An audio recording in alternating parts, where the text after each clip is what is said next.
दो प्रकार का प्रेम होता है। एक को कहते हैं घृत स्नेह और एक को कहते हैं मधु स्नेह। तो घृत स्नेह वाला प्रेम सेकंड क्लास का होता है। वे अपना बना लें, ये घृत स्नेह है सेकंड क्लास का। हम उनको अपना बना लें, वो बनावे चाहे न बनावे, हमारी बलाई से, ये मधुर स्नेह है। ये बढ़ता जाता है और घृत स्नेह में बदले की भावना होती है, इसलिए वो अप डाउन होता है। ये संसार का प्रेम जैसे होता है ना, उसने 4 बार फोन किया और उसके बदले में उसने 1 बार किया, उसका प्यार कम है। एक गणित लगाते हैं हम लोग संसार में, और वास्तविक प्रेम जो होता है वे हमारे बन जाएं बस। उस लुत्फे इंतजार पे कुर्बान जाइए, जो लुत्फे इंतजार इधर हो उधर न हो। वे हमसे प्यार न करें और हम करते जाएं, अथवा वो हमसे उल्टा व्यवहार करें और हम प्यार करते जाएं। जैसे श्री कृष्ण ने रथ का पहिया उठाया मारने को भीष्म पितामह को, और वो मुस्कुरा कर कहते हैं, वाह वाह क्या बढ़िया झांकी है। मरते समय तक इसी मुद्रा का वो ध्यान करते रहे। सीना तना है, भाव है तनी है, दांत पर दांत दबा है। गुस्से में हम उनसे प्यार करते हैं, वे हमसे करें, इससे हमसे क्या मतलब। देखो आप लोग रसगुल्ला खाते हैं, रसगुल्ला भी हमसे प्यार करता है कि नहीं करता, ये सोचते हैं क्या? नहीं, हमको अच्छा लगता है, हम खाते हैं।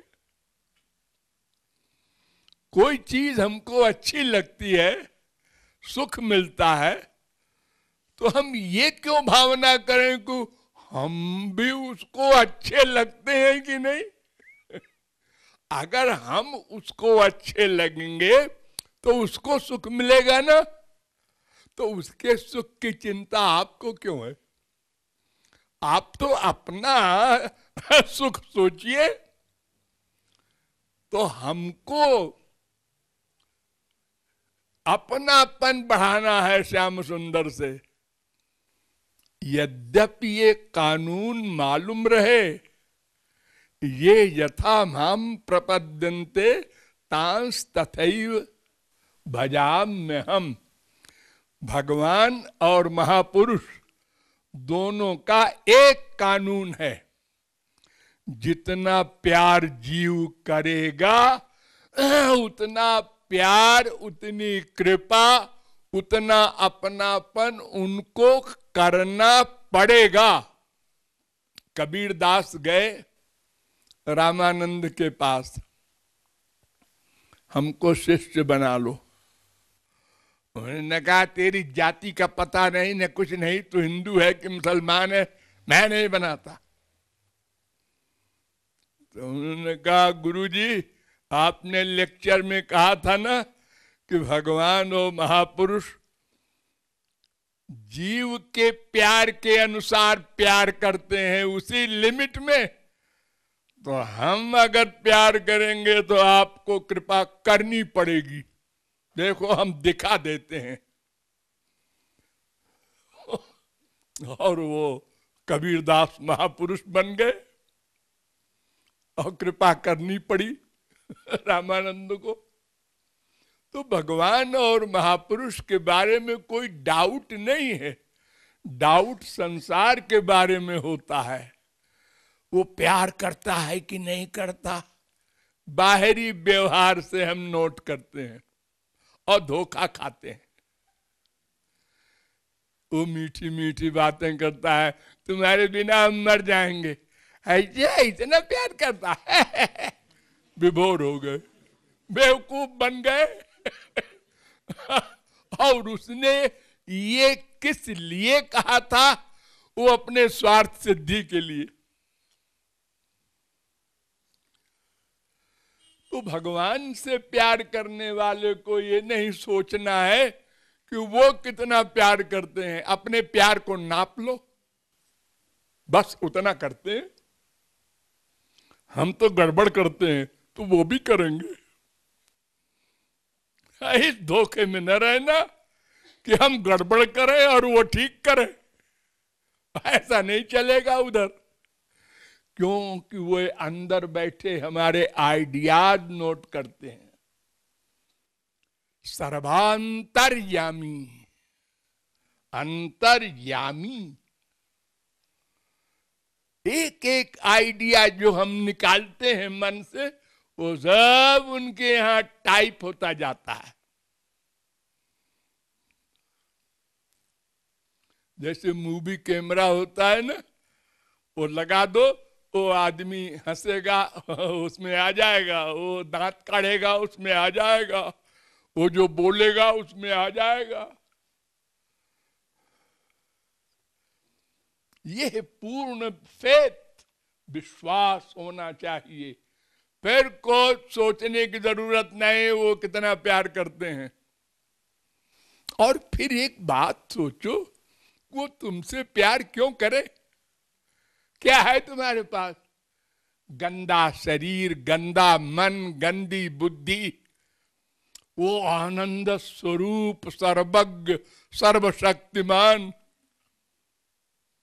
अरे हमारा तो स्वार्थ है उनसे कि हम उनकी संपत्ति चाहते हैं, उनका वाला आनंद, उनका वाला ज्ञान। उनको हमसे क्या चाहिए जो हम ये आशा करें कि उनको भी तो प्यार करना चाहिए।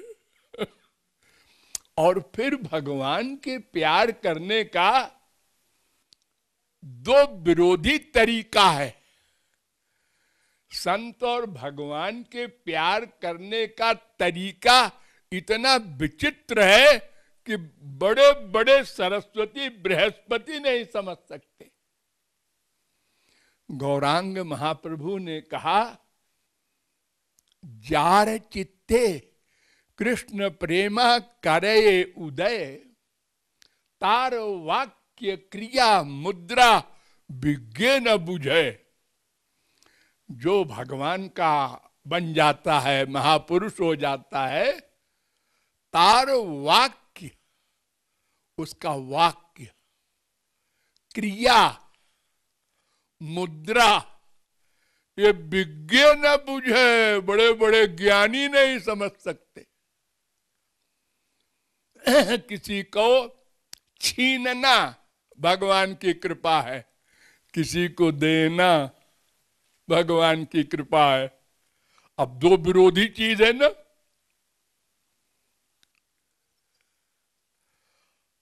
सुग्रीव को राज्य दे दिया, विभीषण को राज्य दे दिया, ध्रुव को राज्य दे दिया, प्रहलाद को राज्य दे दिया, करो। वो कहते हैं महाराज राज्यपाज्य क्या होगा? ऑर्डर। ठीक है, आपको सुख मिल रहा है तो मैं करूंगा राज्य। अरे नौकर का काम, जो स्वामी ऑर्डर दे उसका पालन करो, अपनी बुद्धि न लगाओ। तो भगवान की कृपा को, उनकी कार्य को कोई नहीं समझ सकता। एक भक्त ने 80 वर्ष की बुढ़िया से भिक्षा मांगा, चावल, गौरांग महाप्रभु का शिष्य, और वो भी शिष्या थी।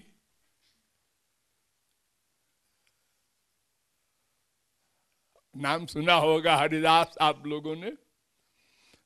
महाप्रभु ने कहा, तुमने किसी स्त्री से भिक्षा मांगा?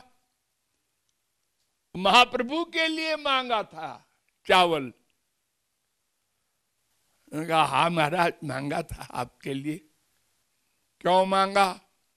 मेरा आर्डर था ना कि तुमने सन्यास लिया है, वो दंड कमंडल, तो सन्यासी को किसी स्त्री से भिक्षा लेने का कानून नहीं है।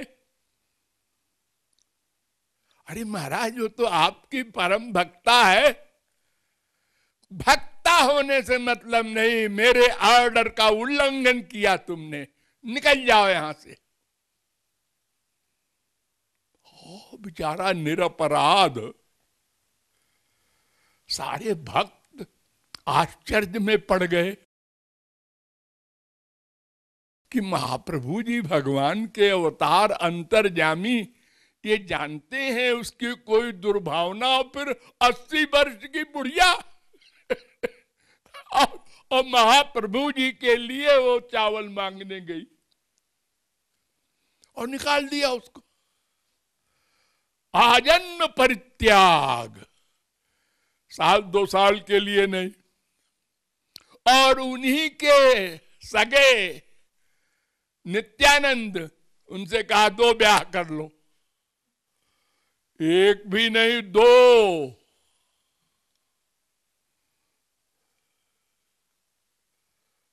कौन समझेगा ये महापुरुष का ऑर्डर किस किस विचित्र ढंग से होता है। तो कोई नहीं समझ सकता भगवान का और महापुरुषों का उल्टा सीधा दोनों प्रकार का वर्क होता है। इसलिए कभी बुद्धि नहीं लगाना चाहिए। वो देख रहे हैं और कहीं प्यार कर रहे हैं और कहीं, लगाओ खोपड़ी। वो माला दे रहे हैं किसी और को और अधिकारी है कोई और। क्यों? वो नया नया आया है, उसको माला दे रहे हैं, अभी उसका प्यार बढ़े भगवान की ओर। अब वो तो अपना हो चुका है, उसको क्या जरूरत है। लेकिन वो अगर ये सोचता है उसको दे दिया, हमको नहीं दिया, गया हो गया, गड़बड़ हो गया। वो शरणागति उसकी गड़बड़ हो गई। उसने ये नहीं समझा कि गुरुजी गलत काम नहीं कर सकते। कोई राज होगा, कोई रहस्य होगा, हम नहीं समझ सकते। हमको बुद्धि नहीं लगाना चाहिए। हमको वही फार्मूला याद रखना चाहिए, जितनी शरणागति हमारी होगी उतनी कृपा होगी। धोखा नहीं। ये आशय है।